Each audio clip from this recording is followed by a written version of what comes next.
Okay, welcome back from lunch. How was your lunch? Great. Yeah, you had a good lunch. What did you eat? Burgers. Yum. I'm going to get some later too. Right, since before we launch into session 3, why don't we take a moment, everybody get out your seats, come to this section. Let's take a wee together. So we can remember our time together as yeah. Who wants to take the let's do one serious one and we'll do one fun one. Yeah.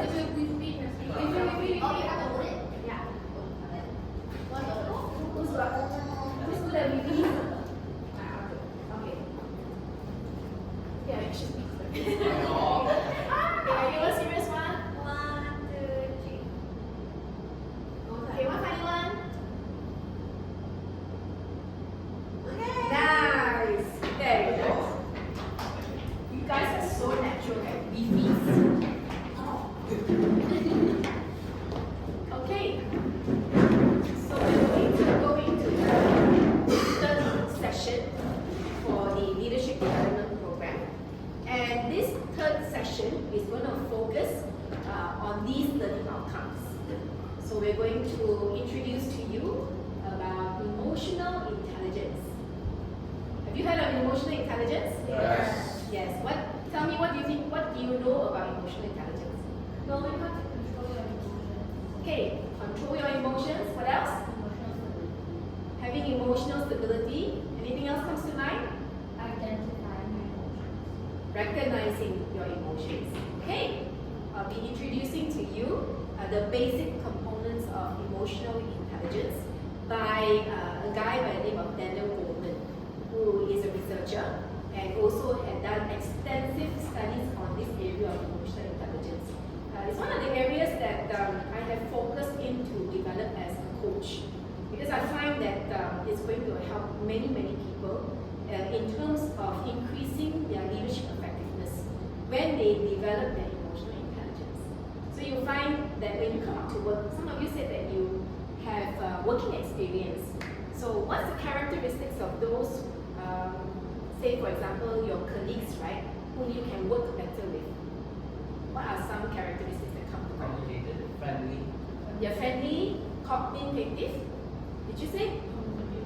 Oh, sorry, communicative, right? What kind of communication? I think it's more like a friendly approach, where it's like they don't make it a very hostile environment and they talk in a very manner where it's easy to understand and it's people around. Right. So friendliness.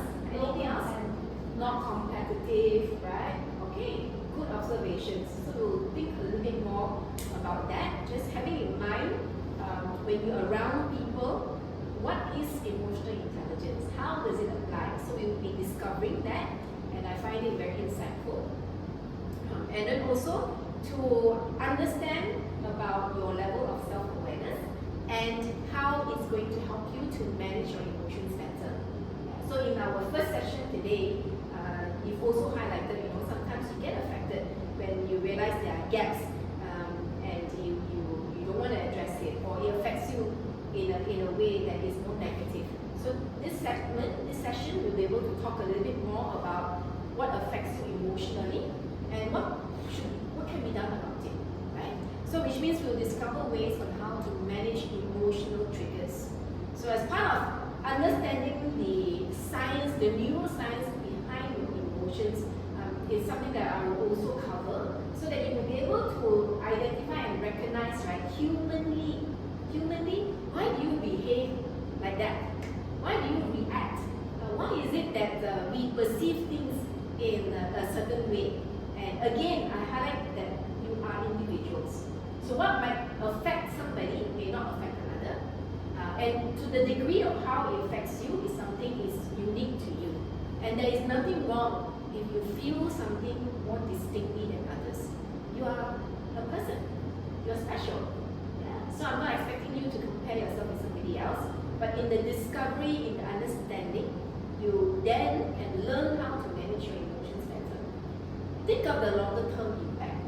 Because if something affects you emotionally now and it hinders you, and it's affecting the way that you can rise up as a leader, and you can really have more confidence and be more energetic and be more vitality, have more vitality, more motivation, more productivity. What kind of leader will you become when you remove all these things that is holding you back? So looking forward to that discovery and how it can impact you now and build you up towards even more success in the years to come. So you must stay in touch with me so that when you are working adults, right, you can come back and tell me, hey, it helped me so much to discover that part, and now I can overcome it, and I can be better, or I can impact others in a more effective way as well. Yeah. So this is what we're going to cover in this session, and diving into the mechanics of it. All right. So when I say the mechanics means I'm going to introduce to you emotional intelligence according to the work done by Daniel Goleman. Right. So there is a definition to that emotional intelligence. Can you read that? Count of 3. 1, 2, 3. Emotional intelligence is the ability to recognize and understand emotions in ourselves and others. Right. So it's about the, all good. No worries. EI is the short form for emotional intelligence. All good. So it is the ability to firstly recognize. So we're talking about it being able to recognize emotions. Like I am sad. I am happy. I am distressed. I am angry, for example. So you are able to recognize the emotions, right? You understand why am I feeling that way? What's making me happy? We're in Malaysia, so I think for many of us, good food makes us happy. Yeah. Pickleball makes me happy. Pickleball makes you happy, right?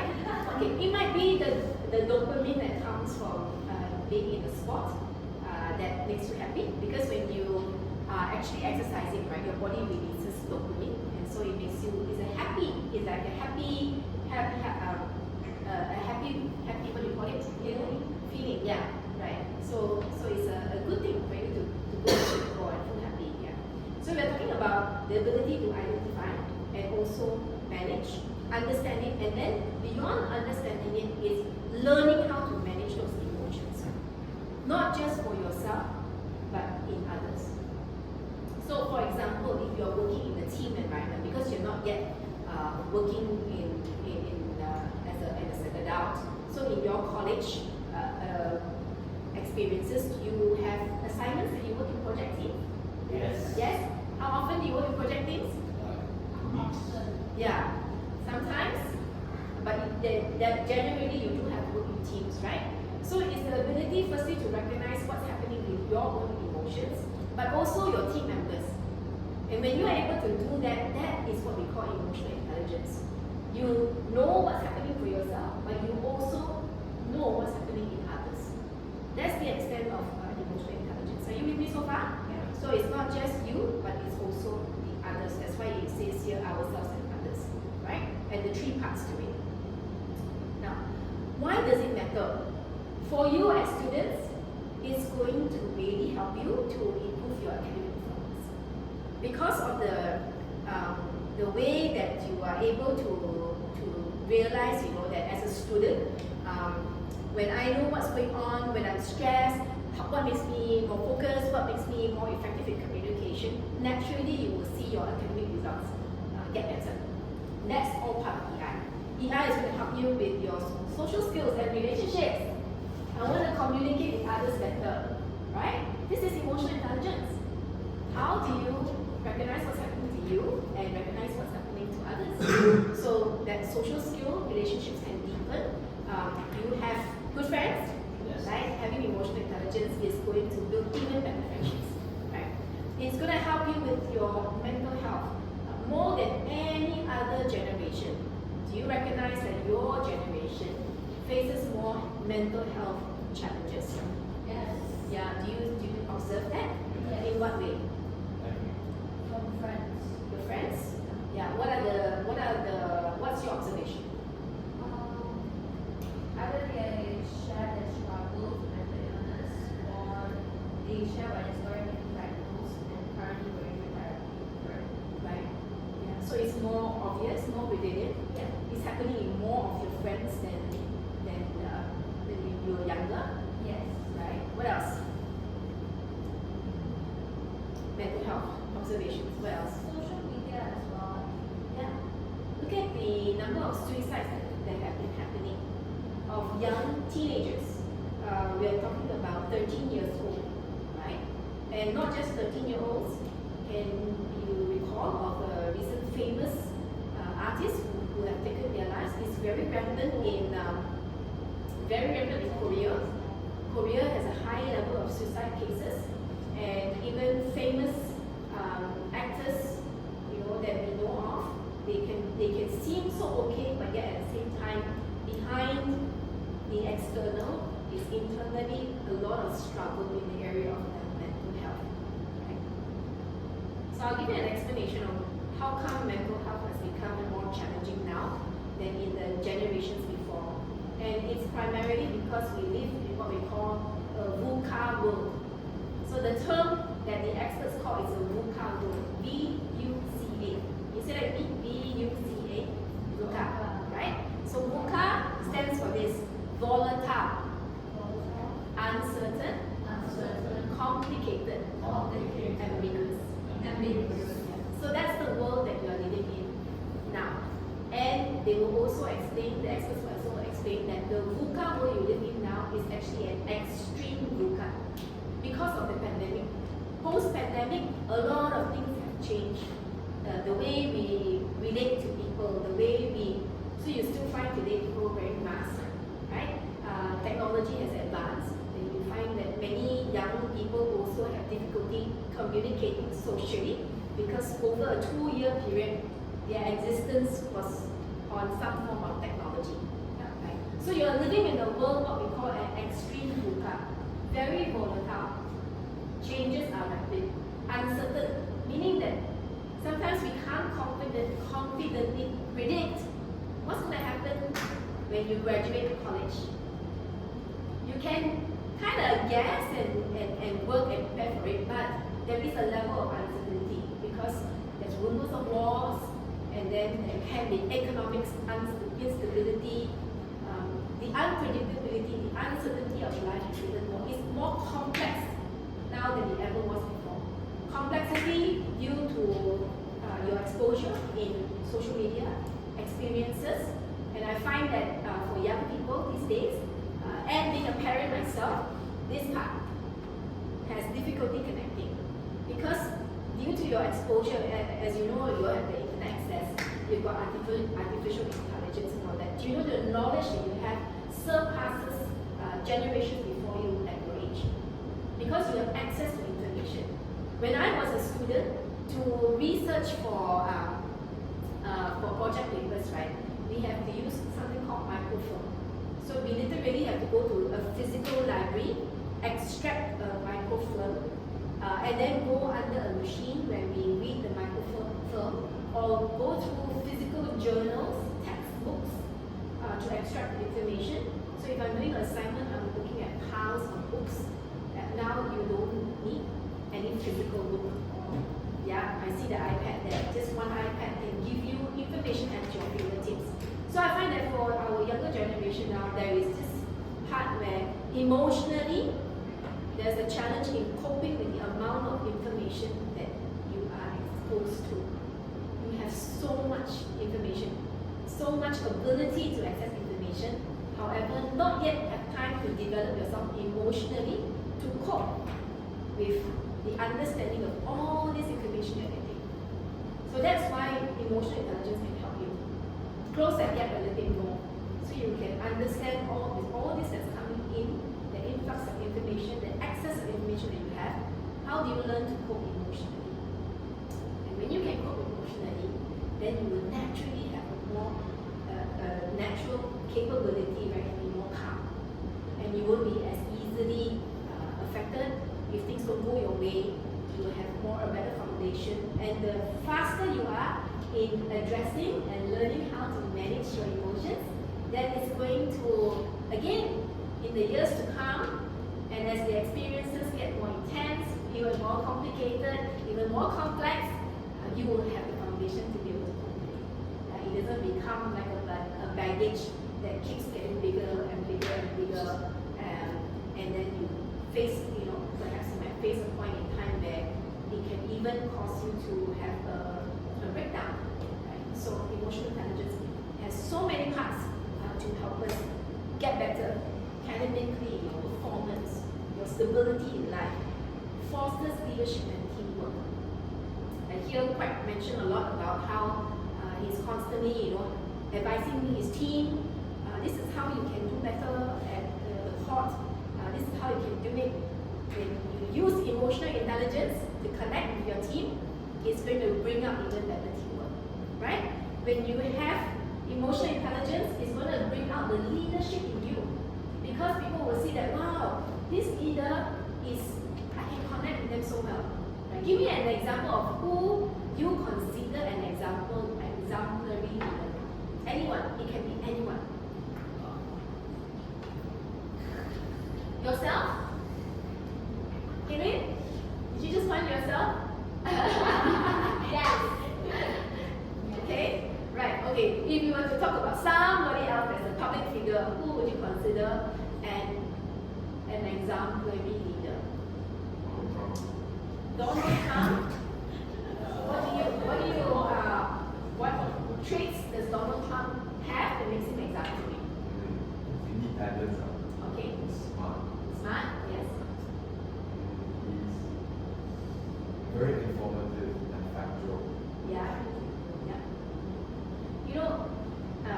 Whilst not everybody can accept Donald Trump's personality, but when it comes to his leadership, he has proven himself to be effective. He can go to the ground, because Donald Trump was not born as a regular person. He was born with more affluence in his family, so higher level, richer, more affluence, higher class. So he had the upper class kind of environment and upbringing, because they come from a rich family. However, when he did his business, he did construction work. And when you do construction work, he had to come down to the level of the regular, normal people. So that's where he has the exposure to emotionally lead people, whether they're at different levels of society. Yeah. So that's something that is quite exceptional about him. Yeah. Any other leaders that come to mind? I'll say Obama. Yeah, our father of the Bangsa Kemerdekaan, right? I interrupted you, sorry. Yes. Yeah, what about his leadership? He managed to bring us independence and freedom from the British reign. Yeah. So in order to do that, right, what kind of man do you think he is? Because obviously we don't know him personally. Yeah. I mean, like, he's quite big. Yeah. He's quite smart. Right. Integrity. Oh, he knows how to foster belief in people. Exactly. That's emotional intelligence. Can you imagine being in his shoes and being able to bring together the diversity of Malaysians? You have your Malays, your Chinese, your Indians, your other races, and yet as the Bangsa Kemerdekaan, right, he was able to bring that unity and have everybody come behind him. Actually, Hitler also was highly influential. Do you know Hitler was highly influential? However, his values were not right. Okay, so while somebody can be influential in terms of their leadership, you also have to look at their values now. Whether their values are something that we stand for or not. We're not standing for genocide. We're not standing for ruling the world, in dictatorship. So those values need to be considered. Yeah. Kevin, you mentioned one more person, exemplary leader, other than yourself. My own boss in some aspects. Okay, who's your boss? My boss name is Aaron. He's my business head. So I enjoy his leadership skills because of how approachable and how open he is, and he's very inclusive to his team. He doesn't implement a traditional leader role. He encourages grow others as leaders as well. Yeah. So really nice example of how someone who is emotionally intelligent doesn't just look out for their own self and look out for their emotions, but they're constantly taking looking into cognition, you know, the team that I work with, what's gonna bring better teamwork? How am I going to impact them or influence them as a leader? And it really is about the emotional factor. When you watch a movie that entices you, it would be the emotional factor. When you hear a speech that moves you, likely it's because there was an emotional factor to it as well. You have a dream, yes. Martin Luther, yes, right? Okay, so emotional intelligence matters also because it supports lifelong success. Who wants to be successful your whole life? Me. Yeah, absolutely. So it's World Economic Forum has studied highlights this that 90% of top performing professionals demonstrate high emotional intelligence. How many percent? 90. So if you want to have lifelong success, if you want to be a top performer, then emotional intelligence is a component of that success factor. And it's going to showcase that its importance is beyond just going to school. So your academic results are great. I know Harvard graduates, Oxford graduates, but when it comes to career success, not necessarily they are the best. I know of students who were failing in their high school, passing in college and university, but today really exceptional in their career development. What makes them different? Emotional intelligence. The ability to connect with people. Yeah? Interesting, right? Yeah. So I really like this content here. Alright, so let me just introduce to you the Daniel Goleman model. So Goleman actually studied emotional intelligence over a period of 25 years. So we're not saying that he had conversations with some people over 2.5 months and then came up with this model. Imagine a study of 25 years lifespan where he put together and then they interviewed professionals, organizations, and then from his study he constructed this model called emotional intelligence. And it's really it made a huge impact when he launched the book because his book was highlighting that emotional intelligence is more important than your IQ. And one of the basis for the effectiveness is this because your IQ, you're more or less born with it. I don't know my IQ. In fact, I'm a bit scared to find out about my IQ.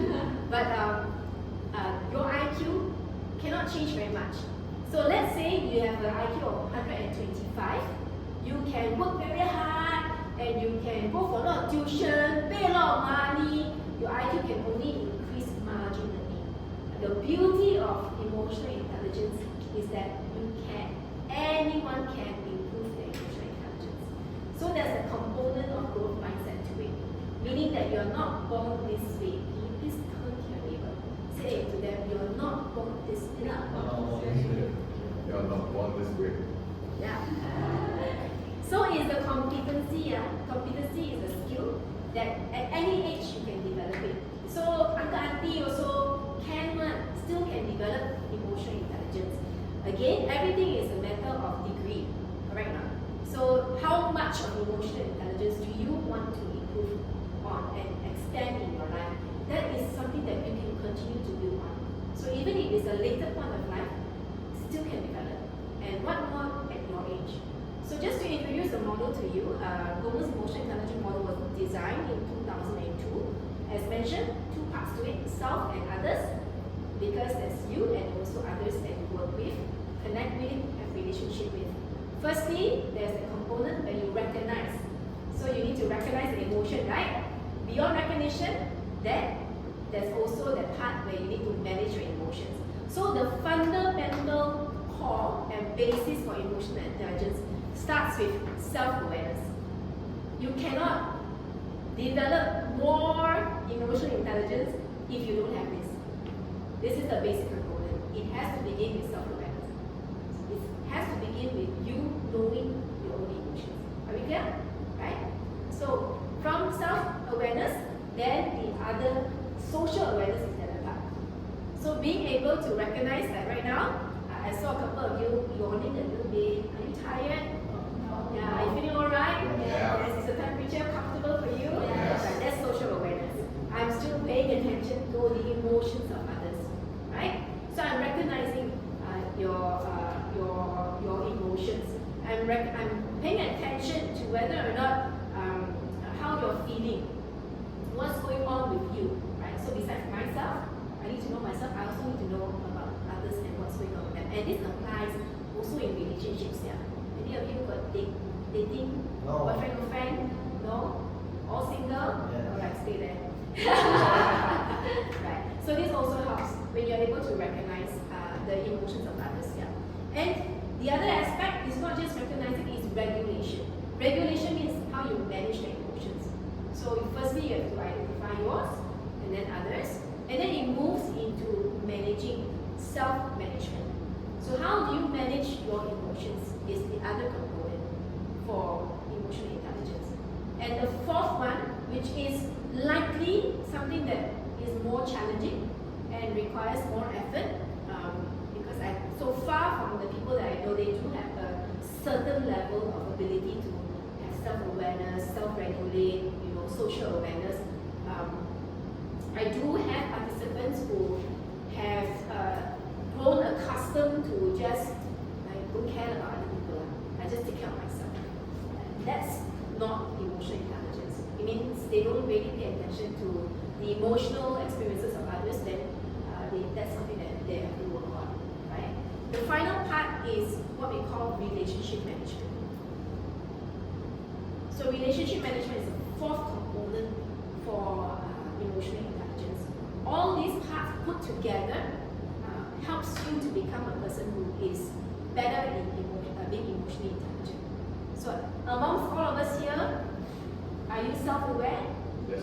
You consider yourself being self-aware, right? Are you able to recognize the emotions of others? Yes. Not all the time, maybe, right? Yeah. And are you able to manage your own emotions? Not all the time. So you see, we are all at different parts, yeah? However, we have to start where? With self-awareness, right? And how good are we at relationship management? That's the toughest. These relationships are complex, right? However, taking into consideration is all these parts that make up emotional intelligence. Are we clear so far? Yes. Any questions? No? Alright. Then would you please take out your phones? How exciting!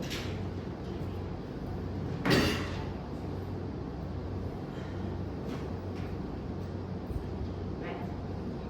So just to highlight that 80 to 90% of competencies in emotional intelligence distinguish outstanding leaders from average leaders. So Bowman's study shows this, that when you have emotional intelligence, you have the competency to be an outstanding leader. How exciting is that? Yeah. So this is so important to differentiate yourself from others in a highly competitive world. Got your phones ready? Yes. Okay, you're gonna take this self-awareness quiz, right? Alright. Have a read on the content to once again refresh your thoughts of it, and then take the quiz. 15 questions. Yeah. Okay, everybody managed to access the QR code? Yes, cool. Yeah. So there should be, if I'm not mistaken, 15 questions, right? Yeah. Have a read, and then after you complete your quiz, let's share back your answers. I want to hear what the quiz says, as in what's the result that you got.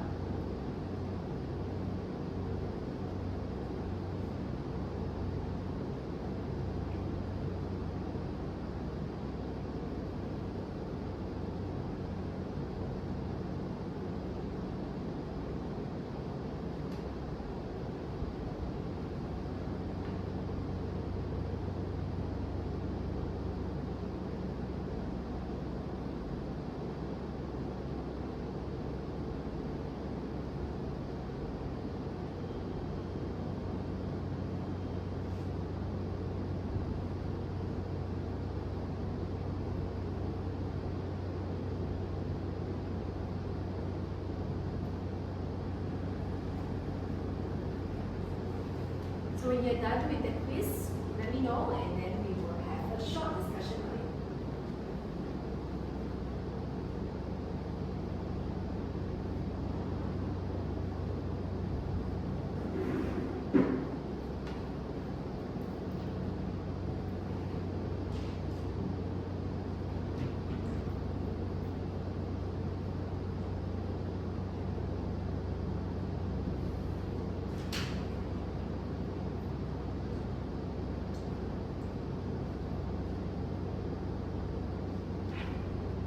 Any clarification needed? The answers are, the questions are quite okay, right? You can understand the questions, yeah?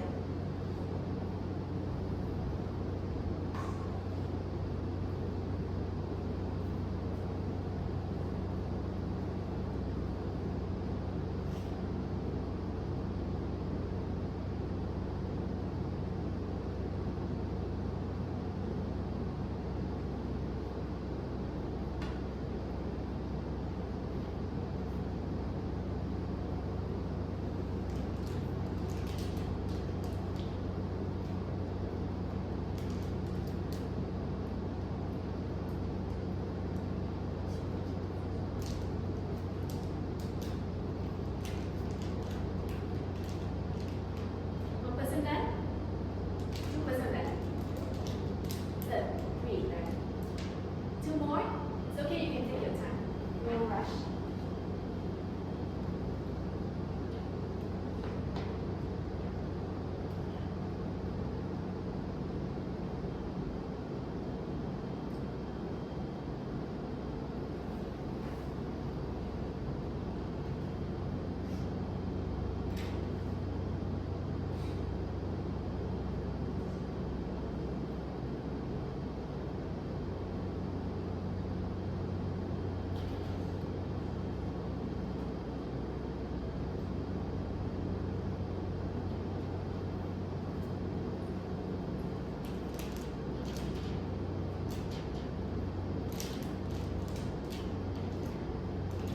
Everyone completed? Yeah. Okay, two more questions.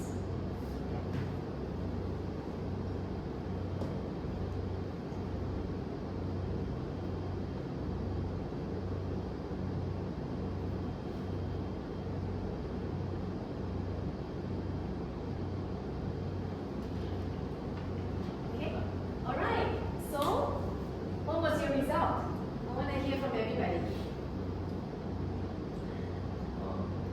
I got told that every self-awareness skills is good. I have some understanding of my emotions and not to mention it. However, I need to gain more experience and practice to check the results. Right, so there's room for greater self-awareness. Yeah. Yeah? Through experience and then practice. Yeah. So I can't hear it. Were you saying something? No. I demonstrate strong self-awareness skills, Yeah. but it's always room for improvement. And I have to keep in mind that I continue to develop my emotional intelligence, and I've been recommended to review a strategy podcast. Interesting. Yeah. So I'm gonna do that. You're gonna take a look at the strategy podcast. Sure. Okay. But who else? Yes. Also the same thing. Same? Yeah, I guess. Same as KB. The same response. Yeah. Okay. Very nice. The rest. Same as me, right? So Quang has got the same result as Jaden. We all can have areas of development. And for Justin? I demonstrate every self-awareness skills twice a day. I definitely have some understanding of my emotions and how to manage them, but I need to gain more experience and practice to strengthen my skills. And I've been recommended to watch a podcast and consider these exercises. So these are recommended exercises, right, to increase your level of self-awareness. Take it down, screenshot it so you can explore it later. And again, I want to re-emphasize, every one of us can continue to develop our self-awareness. One very, very effective tool to build your level of self-awareness is reflection. So in the work that I do, we constantly incorporate, right, self-reflection exercises So in the activity that you all are doing, right, in the discussion and the thinking and all that, this is all related to self-reflection. When you are reflecting, then you have opportunity to review and to think about how things are happening for you, what's affecting you. It then builds your emotional intelligence, your self-awareness, and at the same time, it has been shown that reflection can also increase your performance. So I do encourage you that on a regular basis, right, take time to reflect, especially when you are affected in your emotions. What am I feeling? Why am I feeling? What am I feeling? So if you can identify your emotion, that gives you the avenue to do something about it. So let's say you go, it's just me lah. I'm like this one. I just get angry lor. I'm like that. That is not emotional intelligence. That is not understanding or having self-awareness as to what's causing you to be angry. Now if you were to go deeper to ask yourself what's making me angry, and you continue to reflect on it, you may be very surprised what caused you to be angry in the first place. Okay? So we're going to have a little bit of opportunity to explore the dimension of your emotions in a while. Before that, I'd like to walk you through an area which I find very, very interesting, which is the neuroscience of emotions. Do you know what's neuroscience? Brain is the study of human behavior. I am very passionate about this area. Had I had the opportunity, I wouldn't mind furthering my studies to be a neuroscientist. So I find it really interesting, the matters of the brain and how it affects our human behavior. Now, as a human, in terms of your physiology makeup, in the way that you are made up as a human person, right? Which happens first? Do you feel first or do you think first? What makes you say that you feel first?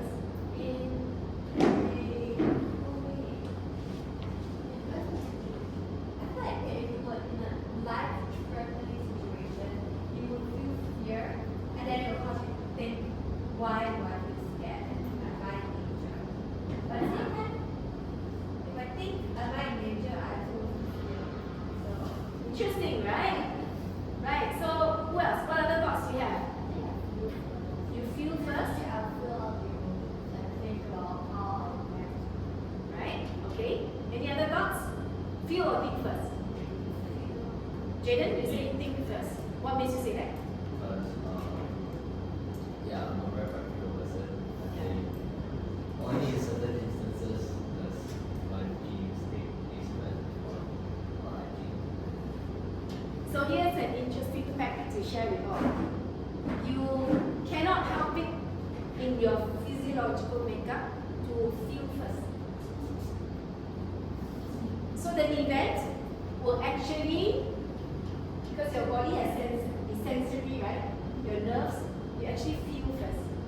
You will feel, so you will pick up at the emotion and you will feel first. Yes. Like pain as well, like you hurt yourself, like you feel it first. Correct. Yeah, so pain is actually one of those things where our body is designed to trigger, like there is something wrong. So pain actually, although it's uncomfortable, it is important for us to feel pain. If you come across there's a sickness where somebody cannot feel pain, Yeah. and it's really dangerous for them. Yeah. So actually, in terms of our human makeup, right, you will feel first. But you will feel it first because your nerves pick up, and then you will feel, and then your body, the information will be transmitted to your brain. So actually, you can't think first. You will firstly feel it, and then after that, when you feel it, then your body is going to decide, is it a threat or is this a reward? And this is the interesting part of it. It's a zero-sum game. That means there's nothing in between. You can't be, it's half rewarding and half threatening. The body doesn't function that way. It does not function that way. So the mechanism of your brain is built to have this small little part in your brain, and it's called an amygdala. Amygdala. The amygdala is created to prevent us from danger. Because if you think of the caveman days, right? Your body needs to be able to identify if there is danger right now. So if you have a dinosaur coming after you, hey, danger. What do? You have to respond, right? Now, over the years, since caveman days to where we are today, our body, our brain, our physical makeup is still the same. So when we sense threat, when we sense danger, and it doesn't have to be in the form of a dinosaur. It can be in the form of a person. It can be in the form of a voice, a sound. As long as your brain perceives there is a threat, beep, beep, beep, beep, beep, danger, danger, danger, then you will respond differently. You get me? Yeah. In your amygdala though, No, amygdala is a very tiny part of your brain, but it's meant to keep you safe. The issue is that today, in our modern environment, even if it's a social threat, right, it will trigger your amygdala. Have you seen people who are very calm in their demeanor, in their behavior, and then when they drive a car, and some other monster comes out? You see that? Right? Okay. Do you have friends who suddenly can become a bit xiao? yes. Amygdala hijack. So that's called amygdala hijack. Do you remember Will Smith at the Oscars? Yeah. And then Chris Rock like makes this comment about his wife and her hair, and then he goes, "You take my wife, don't use my wife's name," or whatever it is that he said. And he went up and what did he do? He slapped him in front of the camera, where it's broadcast to millions in the world. That is what you call amygdala hijack, where your human behavior, right, is overtaken because there is a sense of threat. So when there's a sense of threat, there is an aversion from threat, right? But if it's a reward, if it's a reward, like this morning, you introduce yourself, and then you get a Skittle, you don't feel threatened by it. You feel actually like, oh, yeah, I can. Yeah, I want that reward. Remember, it's two ways. So you see exams as a reward or a threat? Right. Okay. Are you with me so far? You understand it? So when there is a sense of reward, then you want to be engaged, you're curious, it's meaningful, you want to explore it, right? But if it's a sense of threat, then you will be narrow-minded. You don't want to evolve it. You want to be disengaged, right? Then only after that, when the brain processes the information, then only do you have this part. This is called the executive part of the brain, which is a prefrontal cortex. It is the biggest part of the brain. So the thinking comes after the feeling, because imagine that feeling has to travel to the prefrontal cortex. So it takes a while before your thinking actually kicks in. And by the time your thinking kicks in, right, you already would have made a decision whether how you're going to behave, because it's either a reward or a threat. So coming today to this session, reward or threat? Reward. I'm glad to hear that. Not everybody said it though. Okay. So anyway, are you understanding the general neuroscience of your emotions? Yeah. Right. So for that reason, when the amygdala hijacks, it generally causes three types of emotions. So when the way you feel can enhance or impair your decisions and behavior. That's why I want to emphasize this. When you feel afraid, when you feel you can't do something, it can impair you.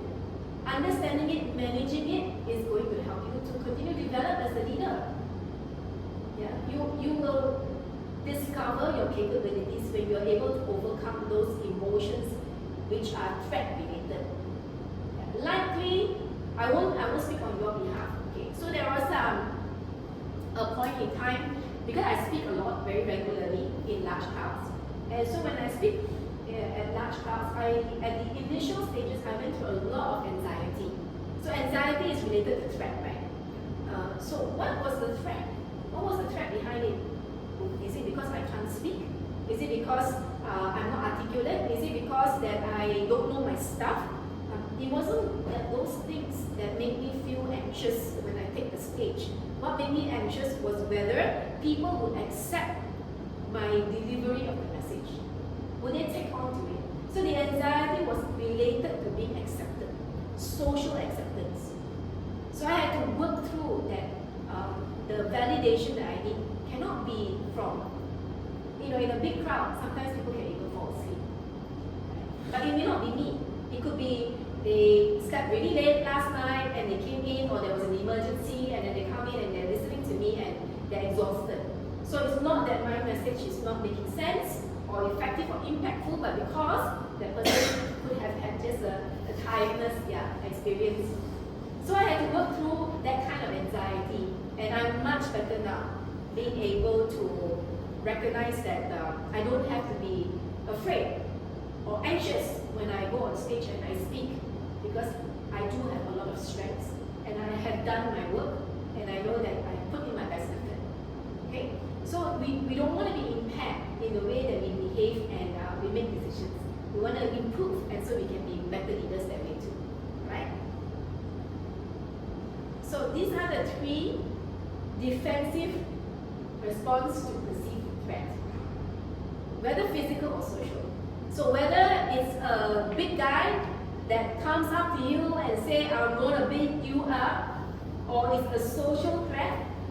For example, whether you may feel that I'm not going to be accepted in that amongst the people that I'm connecting with.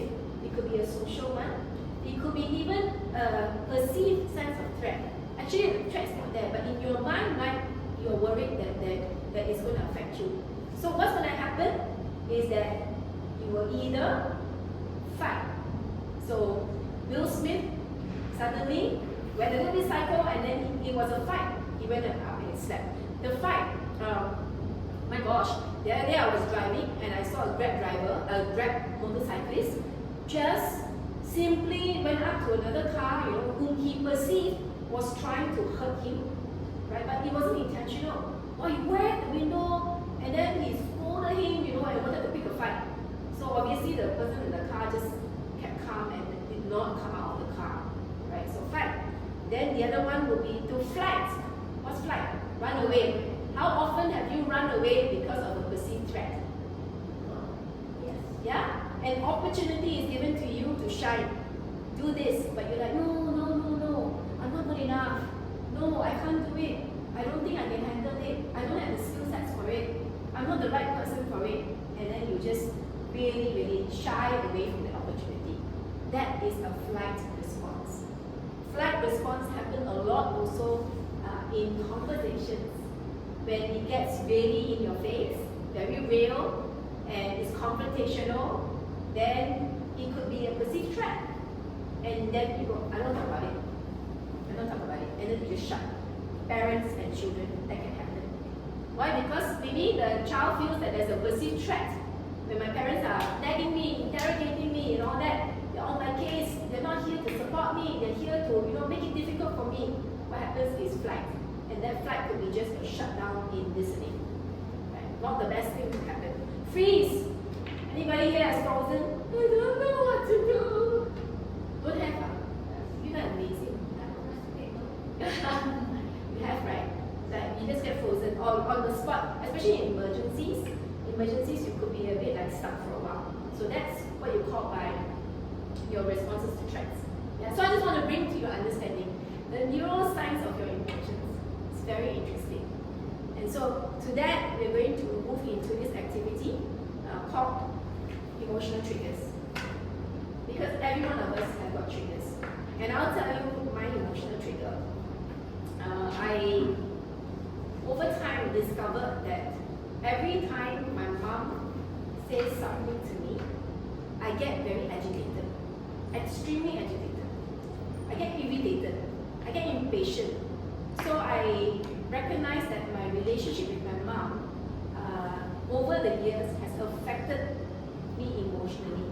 So even though my mom may not have a bad intention, she can just ask me something or pose me a question, right?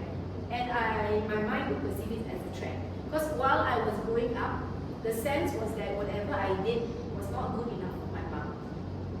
Yeah. So whatever I did, whether I came back with the grades, so in general I was like A student kind of thing, but somehow it never seemed to be enough for my mom. There was always something to criticize. Say, for example, if I was learning to play the organ, I wasn't great at it, but my mom would always have a comparison of somebody else that was better. So over the years, the experiences is that everything that I do doesn't seem to be good enough for you. So that has become an emotional trigger. So today, even at my age, yeah, my mom is 83 years old, I can still have those emotional triggers, but I have identified it. Meaning that I've associated all those experiences through the years as to the trigger point.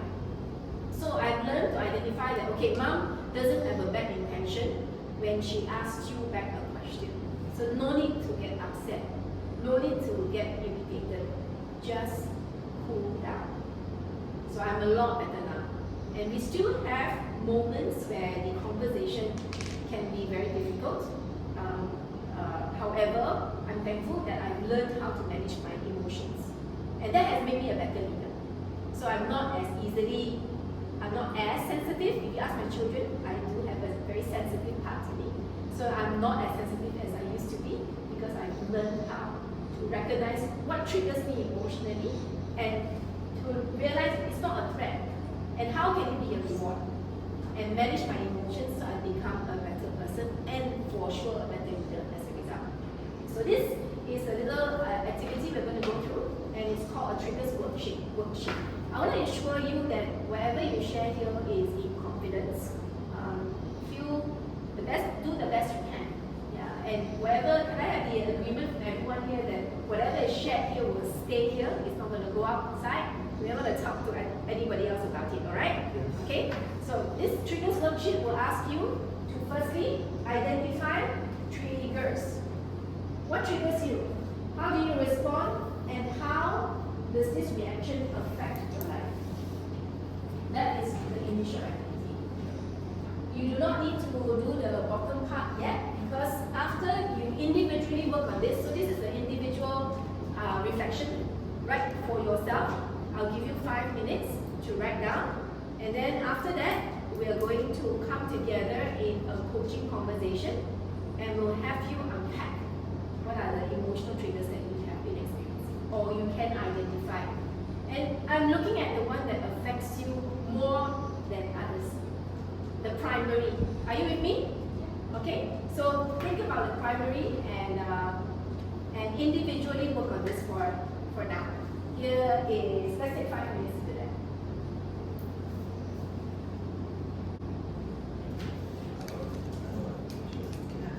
So if you look at the worksheet, right, it says a trigger is anything that brings up a strong emotional response. And I think I've been quite vulnerable to share with you my experience with my mom. It could be a person, a place. It could be a situation, even a memory that makes you upset, scared, angry, or anxious. Right? So to the best of your ability, capture that, fill in that worksheet, the first part, and then we will have a conversation about it in a coaching circle.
you're done, we're going to move back the tables and just form a circle of chairs.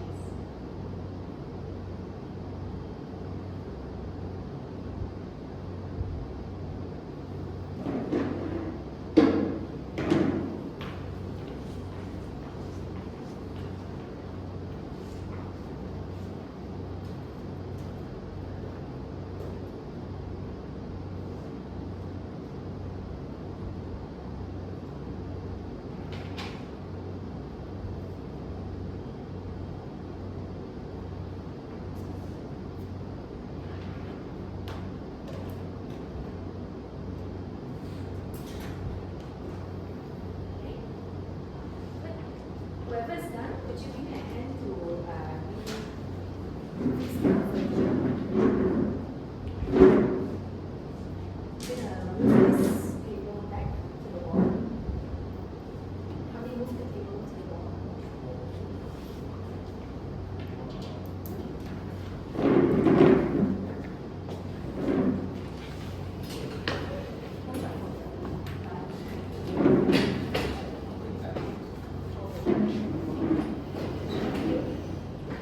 Let's move up the chairs.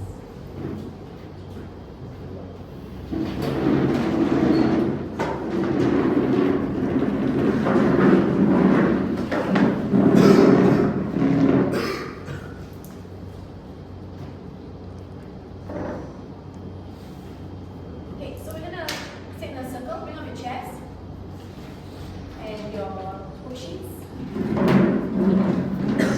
Closer a bit. Don't worry, I will not make it difficult.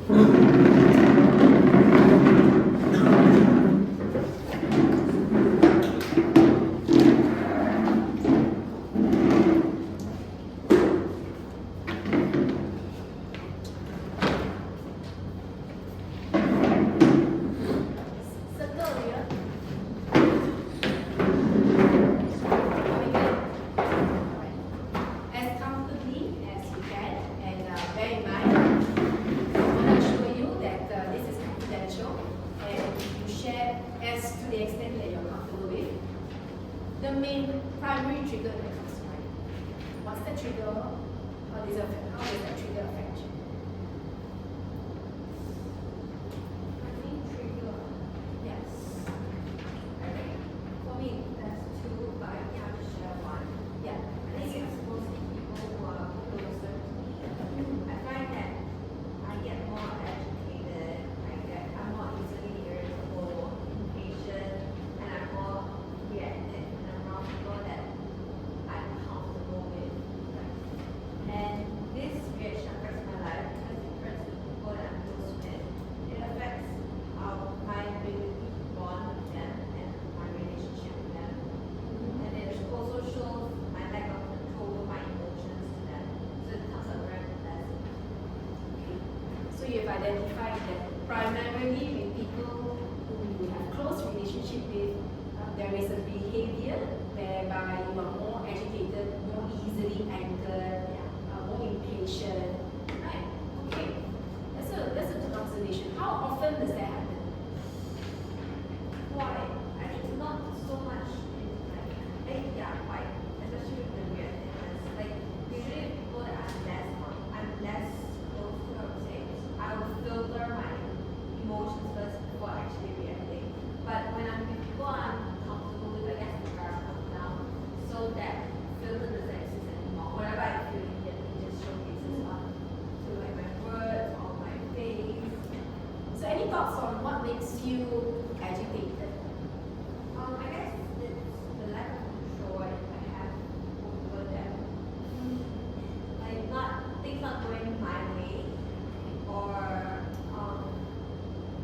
if I'm already agitated with something else and I have no outlet to, put these negative emotions, and it end up bringing on someone else. Thank you for being so open and being the first to start us on this. We won't go into a lot of depth. As you know, these experiences are very personal.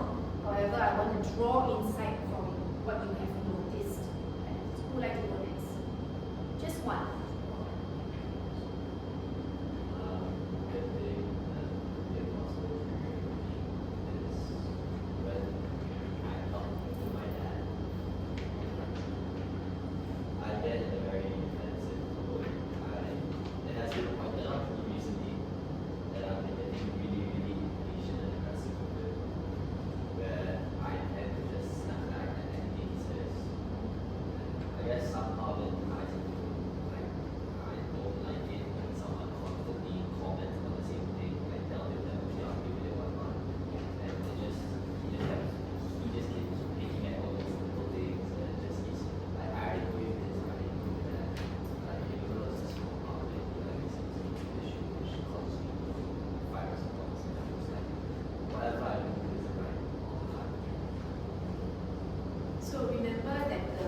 neuroscience of emotion, right? It is a perceived threat. That's why you will go into fight mode. Are you able to recognize what is the perceived threat? So later, after everyone has shared, I'll share with you some ways on how you can manage your emotional triggers. They are going to be suggestions. However, you know best as to what approach is going to help you, and give that a try, right? And it may even be approaching it in more than one ways, because there's never one solution for something as complex as emotions. A really great start point, Caitlin and Jaden, by being able to identify already what triggers you, what situation triggers you, and how it affects you. Okay, so really nice to see that you're able to do that. Yeah. So one of my popular triggers is like the confidence of my person. So it's like I can teach them so many times once they understand. I can teach them 1,000 times, but they still don't understand, they still can't relate. Then I'll get really annoyed, get very impatient. It's like my response will be fight or flight. It's like last time. Yeah. I've seen somebody Right. So how often does this affect you? very Very often. Okay. Let me highlight to you Stephen Covey in the 7 Effective Habits of Leaders, right? Identified this thing called a circle of influence. So his proposal is this: when you are wanting to work on something, focus first on what you can control, what you can influence, but if it's an area of concern, let that go. So I'll repeat myself. So Stephen Covey encourages the practice of firstly working on what you can control, and then on what you can influence, and letting go of what is a concern. So putting that into perspective, when you consider dealing with this emotional trigger, right? My encouragement to you would be first think about what you can control, then think about what you can influence. Right? So if you were to, what's your initial reflection on that? What can you control? What can you influence?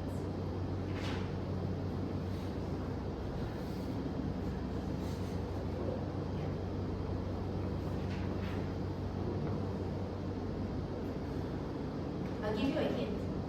You usually cannot control others. You can only control ourselves. That will be the first hint.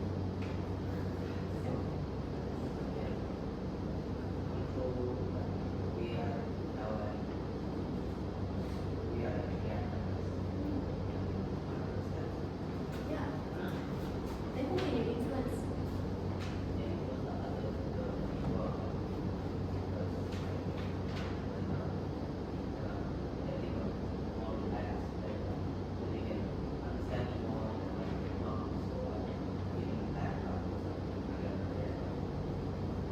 That's really, really powerful insight. Thank you for being so open. Next.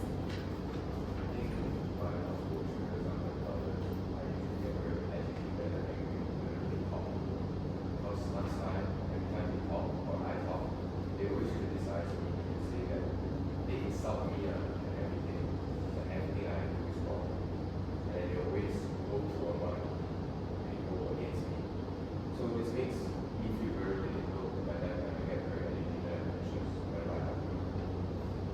In your family structure, siblings, who are you? Number one, you are the youngest, and you are referring to your older brothers.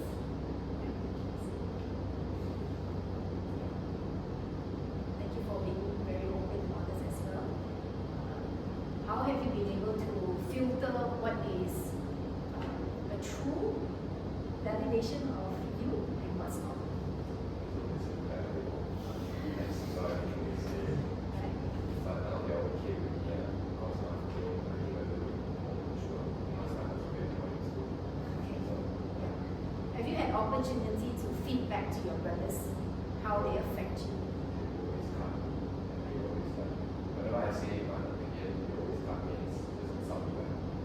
So I've never been really honest about myself there.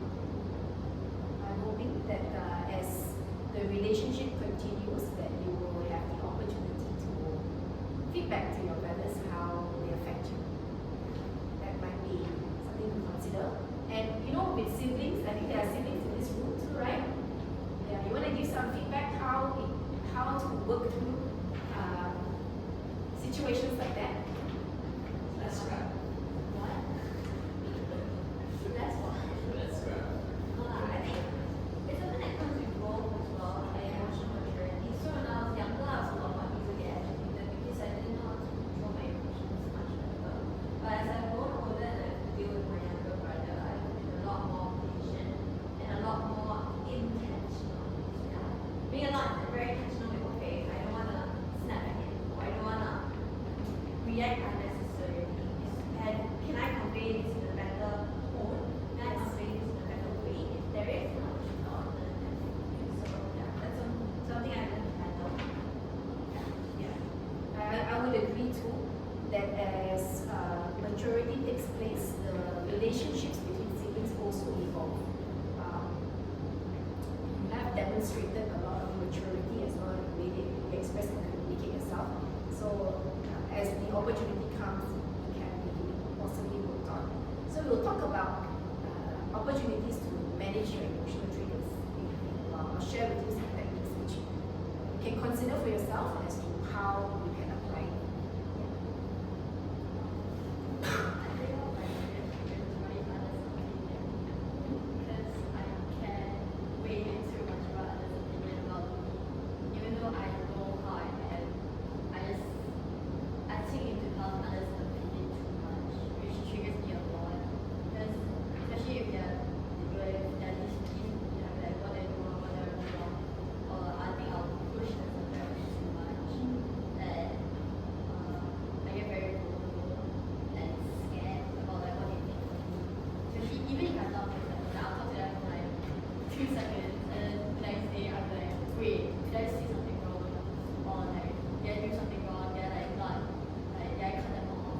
Or like, it just, I overthink a lot. So like every single thing, even though it was like a 2-second conversation, I'll like replay over and over. Especially with you, like, what did I say? Did I do something? Or like, even if they don't look happy, did I do something? Yeah.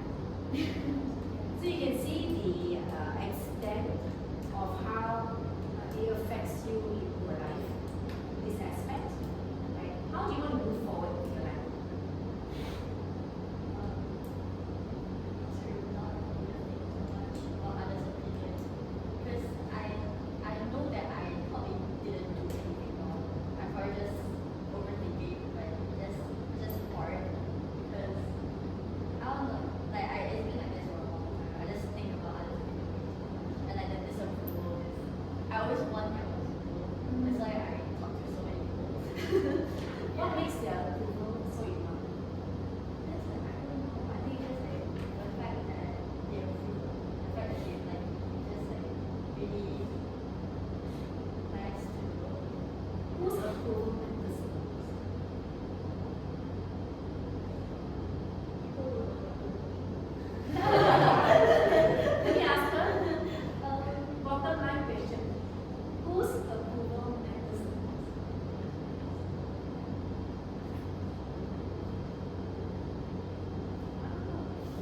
everyone, because everyone's around me, everyone's like experiencing how I feel, everyone's like experiencing my presence. So it's great to have like people that they like Yes, their approval of you may be a validation, but in the first place, whose approval matters the most? I feel like the answer should be myself, but it's not myself. Yeah, sure. Yeah, I know it should be myself, but I don't think it is myself. Especially in this situation, I don't really care about my routine or like how like it is for me as long as others. That's why I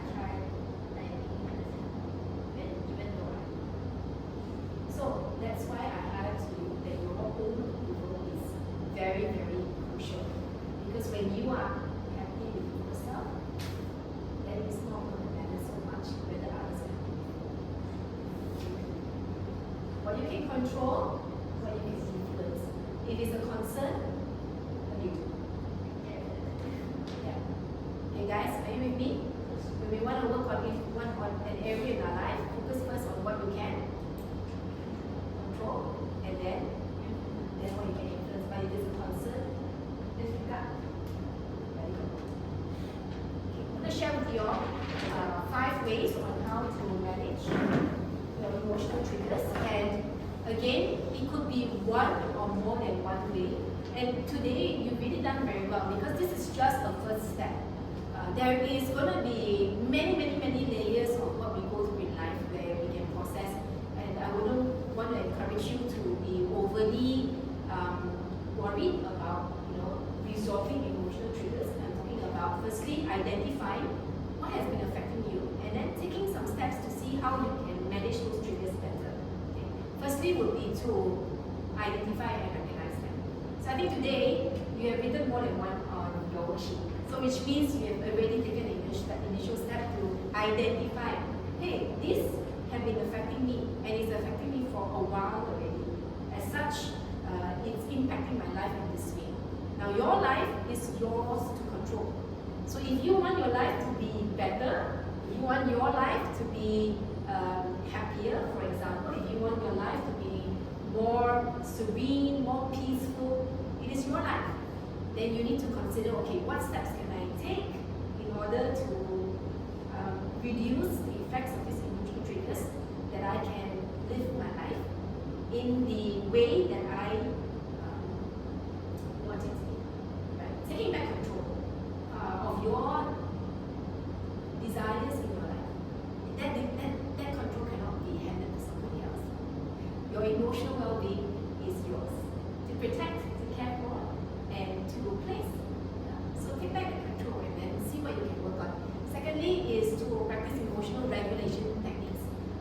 And one of the most effective ways for regulating amygdala hijacks is as simple as breath. Taking deep breaths, not that kind of breath. Because those are those are puffs. Yeah. You want to everybody take deep breaths. So put your hands here onto your diaphragm. And you take a deep breath until you feel like your stomach protrudes and your diaphragm opens up. So everybody take a deep breath through your nose or mouth also can. 1, 2, 3. And then out. Okay? So it's breathing in a way that is called diaphragmatic breathing. So you want to take deep breaths that go all the way, that open up your diaphragm. Why is that important? Because it will bring back oxygen to your brain. So when you have an amygdala hijack, those moments where you're like, did I say something wrong? Oh no, did I make the person angry? Did I just offend them? That's an amygdala hijack because it's a perceived threat. So what happens is when you have a perceived threat, when there's you already, why you don't listen? I already point out so many times, amygdala hijack, right? So what happens when there's amygdala hijack? The oxygen in your brain goes to your muscles. To do what? Fight. Or flight. Yeah, or freeze. The oxygen goes from your brain to the muscles. It's a reaction. And what you need to do in order to gain back a sense of it's okay, nothing to be worried about, is actually getting oxygen back to your brain. So there is a science behind it. What's the best way to get oxygen back to your brain? Breathing. Okay, one more time. We'll take a deep breath. And this time, imagining that you have a birthday cake, and you're going to blow out the birthday cake. Are you with me? Yeah. Ready? 1, 2, 3. Blow the birthday cake. Okay? Now, that's not the right way to breathe. Because when you blow birthday cake, you're just puffing up your chest. You want the kind of breath that goes, your tummy comes out. Yes. That's the right way of breathing. Are you with me? Okay, so that's a really good, important technique. Another regulating technique, which all of you are familiar with. The counting 1 to 10, 10 to what? Right? So when you feel, so the first thing is, you need